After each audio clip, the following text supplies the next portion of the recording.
हाँ जी, आ गए। चलो आज बात कर रहे हैं अपन एक प्रोडक्ट की जो कि गेमिंग हेडफ़ोन रहने वाला है और अगर बात करें इसकी कंपनी की तो वो रेज़र है।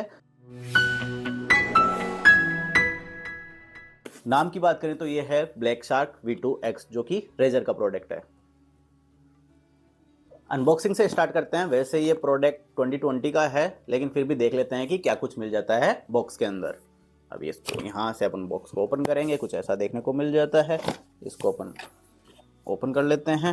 साथ ही में आपको देखने को मिल जाएंगे कुछ डॉक्यूमेंटेशन के साथ में आपको देखने को मिल जाएगा क्या, एक card unlock your headphone with full potential, कुछ आपको डाउनलोड करने के लिए बोल रहे हैं। ठीक है, और ये रेजर के स्टिकर देखने को मिल जाते हैं और ये मैनुअल, यूजर मैनुअल। उसके बाद में ये आ गया। अभी आपको देखने को मिल जाता है हेडफोन जो कि दिख नहीं रहा, मतलब कवर्ड है और इसमें लिखा हुआ है जगह जगह by gamers for gamers, by gamers for gamers. तो आप समझ सकते हो ना तुम, ये चीख चीख के बोल रहे हैं कि किन के लिए है, तो समझ जाओ। ठीक है, वैसे इसमें और आपको एक पाउच देखने को मिल जाता है। ये सिली का जेल देखने को मिल जाता है, बस खाने का नहीं है। ठीक है, इसको भी साइड में कर देते हैं। अभी अपन चलते हैं इसके ऊपर। चलो भैया साइड हो जा। ये केबल देखने को मिल जाएगी और साथ ही में माइक्रोफोन या माइक बोल दो, ये भी देखने को मिल जाता है। हेडफोन वाइड रहने वाले हैं और जो केबल की लेंथ है वो अराउंड 2 मीटर, अराउंड क्या 2 मीटर ही है। और ये केबल टेंगल फ्री भी है, मतलब उलझेगी जुलझेगी नहीं, जैसे आप रखोगे वैसे रह जाएगी। जो केबल की क्वालिटी है वो अच्छी है, मतलब अच्छी है, ब्रेडेड तो नहीं है लेकिन जो क्वालिटी है वो अच्छी लग रही है। और मैंने USB टाइप ए वाला परचेज़ किया है। सोचा था 3.5 mm जैक वाला कनेक्टर परचेज़ नहीं करना पड़ेगा, ये जो OTG है इसी से काम चल जाएगा। लेकिन हेडफोन एडजस्टेबल हाइट के साथ में आता है। हाइट एडजस्टमेंट के लिए कुछ इस प्रकार का मैकेनिज्म मिल जाता है। ये मेटेलिक वायर है और ये हार्ड प्लास्टिक का एक पार्ट है। तो ये मेटेलिक वायर इस हार्ड प्लास्टिक के पार्ट के अंदर जाता है और बाहर आता है। मतलब अगर आपको लेंथ ज़्यादा करनी है तो ये इसे आप बाहर निकाल लो और अगर आपको हाइट कम करनी है तो इसे आप अंदर डाल दो। तो इस प्रकार का कुछ इसमें हाइट एडजस्टमेंट का मैकेनिज्म देखने को मिल जाता है। और ये जो मेटलिक वायर है ये सॉलिड लग रहे हैं, ऐसा नहीं है कि ऐसे ही मुड़ जाएंगे, ये सॉलिड है।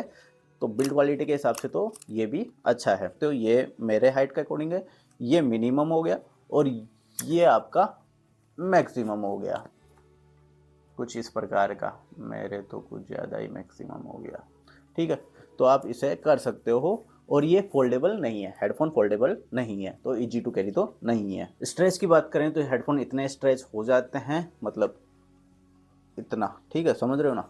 और इतना लगा के आप कंफर्टेबली यूज़ नहीं कर सकते, वो मैं बता देता हूँ, क्योंकि एक नॉर्मल साइज़ में ही आप इसे कंफर्टेबली यूज़ कर पाओगे हेडफोन। अगर आपका थोड़ा सा भी ज़्यादा है, मतलब इतना चल जाएगा, इससे ज़्यादा जाओगे तो दिक्कत होगी, क्योंकि फिर बाद में क्या है, प्रेशर पड़ता है और प्रेशर पड़ता है तो पेन ज़्यादा होता है, सीधी सी बात यही है। तो नॉर्मल पर्सन के लिए ये सही है। अगर किसी को लगता है कि उसका थोड़ा सा ज़्यादा है तो उसके लिए नहीं है ये। अभी बात करते हैं हेडबैंड की। अभी देखो हेडबैंड पे रेजर की ब्रांडिंग देखने को मिल जाती है और ये सॉफ्ट फील होता है, ऐसे कोई दिक्कत होने वाली है नहीं। जो फैब्रिक है वो भी सॉफ्ट है। फैब्रिक तो क्या, जो सिंथेटिक लेदर आता है वो है। अब ये सिंथेटिक लेदर अपना रंग कब तक दिखाता है वो मेरे को पता नहीं है, साल 6 महीने में कहीं ना कहीं इसमें डिफेक्ट आ सकता है। अगर थोड़ा बहुत भी कट लग गया तो ये पूरा साफ हो जाएगा, मेरे को जहाँ तक लगता है। वैसे सॉफ्ट है, कोई दिक्कत नहीं है, पहनने में भी कोई परेशानी नहीं होगी। सॉफ्ट है, आराम से, कोई पेन भी नहीं होता। और इसी के अंदर एक मेटेलिक प्लेट है जो दोनों एयर कप्स को कनेक्ट करके रखती है, होल्ड करके रखती है। ऑल ओवर जो हेडबैंड की कुशनिंग है वो सॉफ्ट है, परेशान नहीं होगे। ईयर कप्स की बात करें तो ये रिमूवेबल ईयर कप्स के साथ में आते हैं। अब ये तो फिक्स है कि इनके साल 6 महीने बाद में ये हालत नहीं रहने वाली जैसी अभी है। लेकिन अगर इनको कुछ होता है फ्यूचर में तो आप इन्हें रिमूव करके नए लगा सकते हो, उसमें कोई दिक्कत है नहीं। अगर बात करें कुशनिंग की तो कुशनिंग भी डिसेंट सी मिल जाती है। अब डिसेंट इसलिए बोल रहा हूँ क्योंकि मैंने इन्हें यूज़ किया है और ज़्यादा तो नहीं, एक एक दो दो घंटे यूज़ किया है और उसमें मुझे पेन फील हो रहा था। अब ऐसे बहुत सारे वीडियो यूट्यूब पर जिनमें इसका ये इशू नहीं बताया है, सबने बताया जो फिटिंग है वो अच्छी है, पेन नहीं होता। लेकिन मुझे हुआ मेरे एक्सपीरियंस में, तो मैंने बता दिया। हो सकता है मेरे ये वाले हैं तो थोड़े बहुत ज़्यादा बाहर होंगे, वैसे ईयर कप्स की साइज़ अच्छी है, कंप्लीट कवर हो जाता है ईयर, और ऐसी कोई दिक्कत आने वाली नहीं है नॉर्मली तो। लेकिन हाँ, हो सकता है जिसके थोड़े बहुत ज़्यादा बाहर हो कान, उनको दिक्कत आए, जैसे मेरे को थोड़ा बहुत पेन होता है, किसी किसी को हो सकता है, सबको नहीं होगा। माइक दिया गया है जो कि डिसेंट लेंथ के साथ में आता है। एक रोटेटिंग नॉब भी मिल जाता है जिससे आप वॉल्यूम को कंट्रोल कर सकते हो, और एक आपको इसमें पुश बटन मिल जाता है जिससे आप म्यूट या अनम्यूट कर सकते हो माइक को। वैसे ऑल ओवर जो बिल्ड क्वालिटी है वो अच्छी है, बस फोल्डेबल नहीं है, इस कारण से इजी टू कैरी नहीं होगा। साउंड की बात करें तो जिस पॉलीथीन में आता है, मतलब जिस पाउच में ये आता है, उसमें लिखा हुआ है by gamers for gamers, by gamers for gamers. तो ये चिक चिक कर बोल रहे हैं कि भैया जो गेमिंग करता है वही ले, समझ रहे हो। मैंने इसे परचेज किया है टाइप ए के साथ में। अभी टाइप ए के साथ में किया था क्योंकि मुझे कनेक्टर नहीं परचेज करना था जो कि 3.5 mm वाला है, क्योंकि मेरे पास में एम्ब्रेन का टाइप सी OTG रखा हुआ है, तो मेरे को लगा कि हाँ उसी से काम चल जाएगा मोबाइल में भी। लेकिन देखो भैया, ऐसी बात है कि मोबाइल में नहीं, इतना अच्छा एक्सपीरियंस नहीं मिला। जो वॉल्यूम है वो बहुत नीचे लगती है, बहुत लो फील होती है, मतलब सच में 50 mm के ड्राइवर के हिसाब से बहुत ज़्यादा लो फील होती है।